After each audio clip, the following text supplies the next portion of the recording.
Hey everybody, you're looking at Katy Purry, the dope Maine Coon kitty. And I'm her human, learning about cats.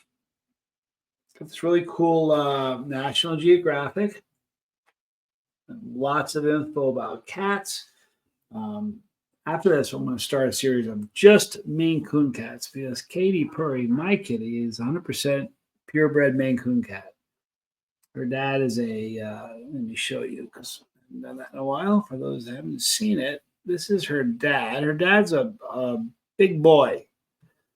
Her dad is a silver Maine Coon that is 35 pounds, I'm told. It's a big, big cat. This is Katy Perry's mom. I hope that arm is a kid because if that's an adult, the cat is enormous. But I think Katy has her mom's snout.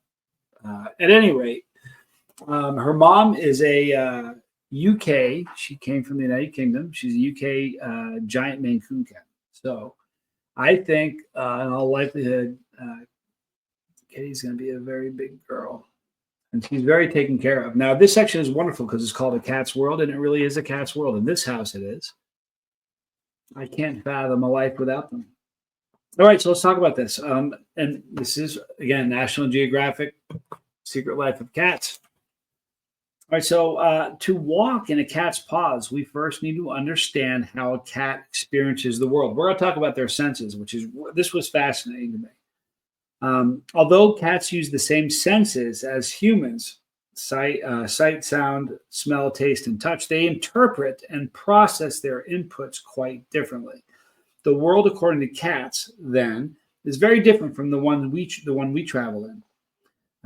But it also has some tantalizing similarities that can help us live more harmoniously with our furry friends. You dreaming, honey? All right. So let's talk about their sight. Like humans, cats use their vision to see the world around them and to hunt. But differences between human and cat eyes mean that we view the world quite differently. Although a cat's precision pouncing in the dark may make it seem as she has built-in night vision goggles, cats do need some light. But through a human's night vision is iffy at best. Though a human's night vision is iffy at best, dim light is a cat's time to shine. They really do well at just drawing a little bit of light. Millions of years of evolution have made it more likely that many cats will be active and hunt at dawn and dusk. Light enters the eye through the cornea, the round, transparent surface of the cat's eye. The cornea focuses light on the retina, which lines the back of the eye on the inside. A cat's cornea is large and dome-shaped with a high concentration of photoreceptors called rods. That's a key to adaptation to their low light living, which also gives them better peripheral vision than ours as well. Cats' pupils are long and vertical, narrowing to a slit in broad daylight, but expanding up to 135-fold when it's darker. The human pupil grows only 15 times bigger. The back of a cat's eyes have a layer called the tapetum lucidum, which reflects unabsorbed light back into the retinas, an adaptation to help a cat see in dim light, and causes the light to causes eye shine, the glow that can be seen when a light shines on them in the dark. It's kind of interesting. Other aspects of feline vision are not as sharp because their retinas have fewer cones, the photoreceptors that perceive color. Cats are thought to see the world less vibrantly and in fewer hues than humans. These cones are also responsible for sharpness of vision, so a cat's eyesight is blurrier despite their superior low light vision. What cats can see from 20 feet away, this is kind of interesting. What cats can see from 20 feet away, we can see at 100. Okay, think about that. But this doesn't slow them down. Cats respond more readily to motion than to intricate detail and colors of an image. So they aren't hindered by the reduced color and sharpness of vision. If you've ever had gone, like I take the cats out and they'll see a lizard, 30 feet away, 40 feet away. If it moves, I mean, they're on movement really quick. That's the hunters in them.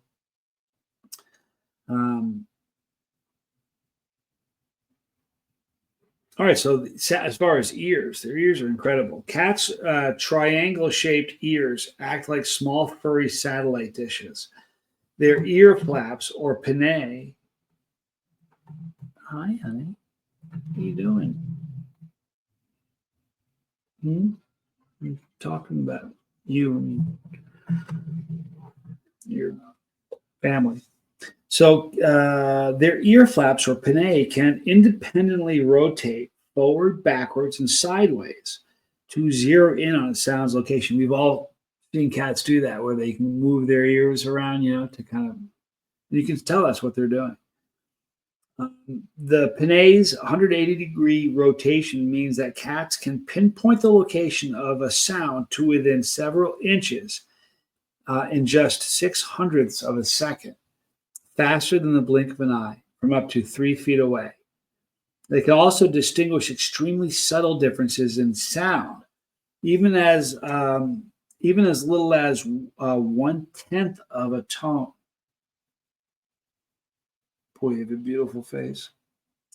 But their ultrasonic hearing, far superior to humans and even dogs, doesn't mean that Beyonce and Beethoven are to a cat's musical taste. In 2015, a research team from 2 U.S. universities tested tunes incorporating feline-centric sounds that included purring and a pulse reminiscent of suckling. The results show that cats preferred the cat song, Cosmo's Air, and Rusty's Ballad to music composed for people. So when they put those sounds in that they assumed they kind of figured out would be good for cats, the cats responded really well, loved it, and would rather hear that than regular music that we listen to. Let's talk about their sense of smell. Unlike the other 4 senses, the fully developed straight out of the cat womb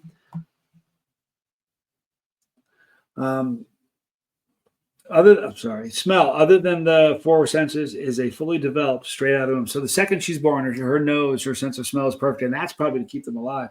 Newborn kitten quickly uses its nose to navigate to the nearest nipple to get its first sip of nourishing colostrum and milk. Experts believe that a cat's sense of smell is about 14 times better than ours. A domestic cat's olfactory epithelium, the specialized tissue in the nose containing the receptors that detect odors, is up to 5 to 10 times larger than a human's. Think about that. We're so much bigger, but their olfactory, what they use to smell, is 10 times bigger than ours. That's amazing. As a result, cats have up to 200 million specialized cells that detect smells, compared with our mere 5 million. That's why there's 5 million to their 200. Our feline friends have another tool at their disposal, the vomeronasal organ. Tucked above the mouth, receptors cells in the vomeronasal organ connect to the part of the brain associated with sexual feeding and social behaviors. So if cats smell something interesting, they will partially open their mouths and curl their upper lip as an expression called the Fleischmann's response. Have you ever seen a cat do that? They'll smell a shoe or another cat, like from behind, and you'll see their mouth open because they're tasting it at the same time they're smelling. I think that's what they're going to tell us.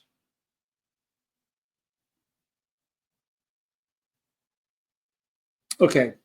It's called the Fleischmann response. This shunts air molecules to the vomeronasal organ. The inhaled air is processed into sensory messages by the olfactory epithelium and/or that organ, with the later particularly sensitive to pheromones. So I've always had explained to me that they have the ability to taste what they smell. Wouldn't that be something? Okay, touch. Whiskers on kittens may famously be one of our favorite things, but they're more than just for show. Most people know what they're for, I think. But cats really depend on them. Known formally as vibrissa, a whisker is longer and thicker than normal cat hair. Each of the feline's whiskers grows from follicle packed with nerves and blood vessels, making them as sensitive as human fingertips. So they're really, really sensitive. We have to think about that, you know. Um, where did that go?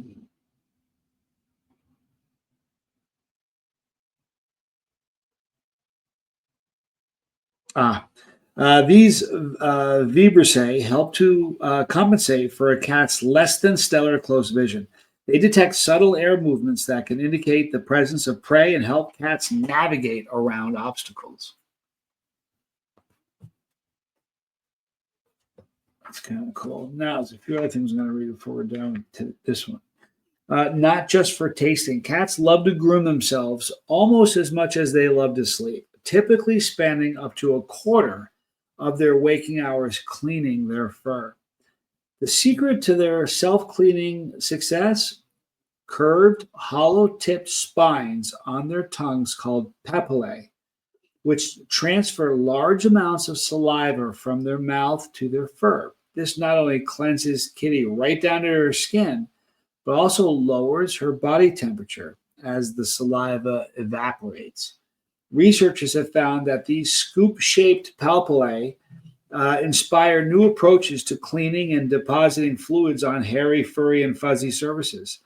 David Hu of Georgia Tech compared cat's tongue to a very smart comb.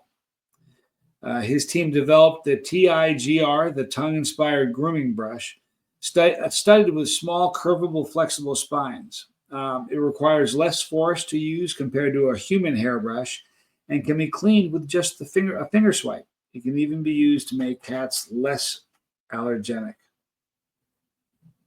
Interesting. All right. You ever wonder why cats can always land on their feet? Listen to this. How cats can always land right side up. Cats almost always land on their feet. This sounds like an urban legend. In Falling Felines and Fundamental Physics, Greg Gabor of the University of North Carolina at Charlotte outlines four hypotheses about how cats right themselves: the tuck and turn, the falling figure skater, the bent and twist, and the propeller tail. He thinks that cats use a combination of all these methods to land safely. It's all the result of a vestibular system.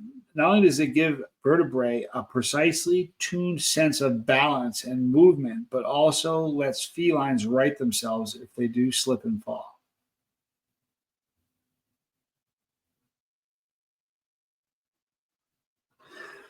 So, like, their vertebrae has a sense of balance. You understand that? It's crazy.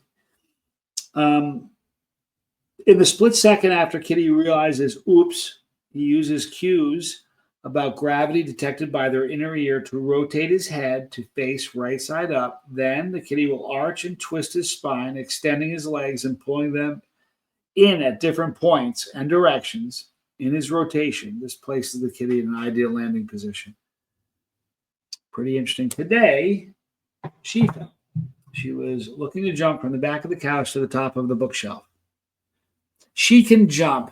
She has the ability to jump easily, like probably a foot higher than what's required for this particular jump. But she's scared, she's nervous, and because of the fur on the bottoms of her feet, when she reaches the top and tries to hang on, it's like hanging on to the edge with mittens on. She has a hard time.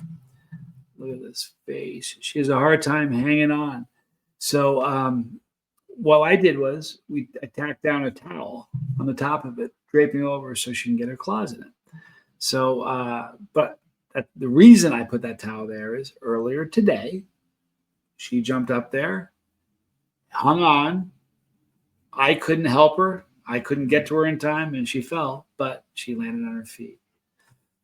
We're going to end this now. Please subscribe to this channel if you haven't. Like this video. Maybe leave a comment. Tell me about your cat. And we'll be back. This is Katy Purry, the dopamine coon kitty. And I'm her, look at that. And I am her human. See you guys later.